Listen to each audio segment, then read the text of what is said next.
Last check, 270 southbound, also looking really nice. Back to you, Wisdom. All right, Claire, you can't toss it back to me without you being a part of this, so you might as well get ready, because it's that favorite time of the morning that you look forward to other than weather. Yes, I do.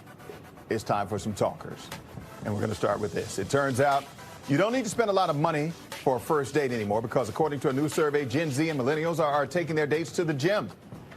The survey from Bumble found 46% of Gen Z and millennials would rather meet someone at an exercise class as opposed to a night out. And a majority would rather go on an exercise-related date than one involving alcohol. Do you believe this, Claire? Okay, here's my thing. Don't take me to the gym on my first date. Right. But you know what? If we're both working out, we're both being active, and someone approached me, I'd be like, okay, we both have similar interests. That's a great start. Yeah. And doing something active, I think, is fun for a first date, too. Right, right. So. Similar interests is always a good thing. Yeah. But I could see this. It's probably safer than going out and getting, drinking alcohol. Yeah, you're both stuff. there trying to live a healthy lifestyle. I'm here for it. Right, okay, all right. And then there's this. Okay. From first dates to walking down the aisle. These bridesmaids are sharing their horror stories on Reddit. And we have the worst of the worst. First up, one woman says she was roped into being the bridesmaid of a coworker. But the night before the wedding, the maid of honor, the hair and makeup artist all quit. And she and the other bridesmaids were left to serve the food and the drink to the guests at the reception. And that's not bad enough, right? All right, how about this one? This one is more awkward than scary. One person recalls being asked by their friend who was the groom, to be in his bride's bridal party because she had no friends. Now, out of those two, which one do you think is worse? Ooh, man, having like your bridesmaid and maid of honor quit, that's pretty bad. Yeah.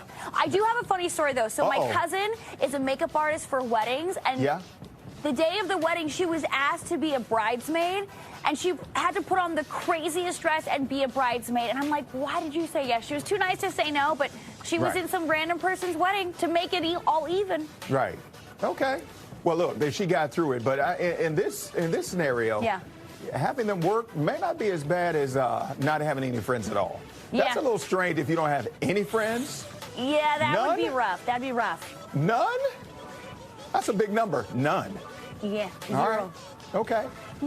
How about this? This is a question. Okay. Do you always wash your hands after going to the bathroom? You don't have to answer that. You can think about it, marinate on it. Oh.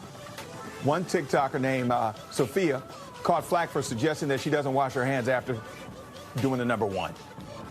We give it all to you on this morning show. She shared a video on a social media platform earlier this week that has since gone viral with over 600,000 views of showing herself in the bathroom. She then explained her stance on hygiene, and some people agree with her ways, and others were disgusted by the whole thing. However, the CDC does recommend that scrubbing one's hands for at least 20 seconds after going to the bathroom. They do suggest that, all right? Always. Did you know that human hands carry an average of over 3,000 different germs? Ooh. See how we just moved away from that last part and just start talking about just human hands in general? Ooh. Always wash your hands. Always wash your hands. And you know what? Wash your hands. You know what, Claire? I'm not surprised by the hands and all the germs, because think about this. Everything you do with your hands, like I'm touching this pen, I'm touching this computer, I'm going to touch that door over there, I'm going to touch another door, I'm going to go to my car and touch the door handle. I go to the grocery store, I touch the door. I touch all the stuff that everybody else is touching. See, that's a lot of germs. And that's a lot of germs, and please wash your hands for everybody else, because if I choose to wash my hands but you don't, then I'm somehow touching your, like if you shake my hand. Yeah. Or fist bump.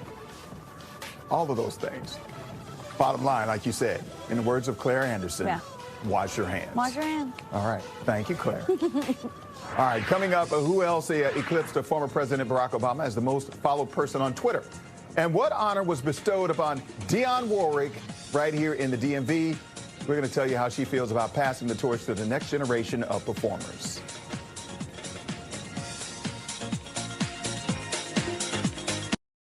We recently received a call from an injured person who'd hired another law firm. The insurance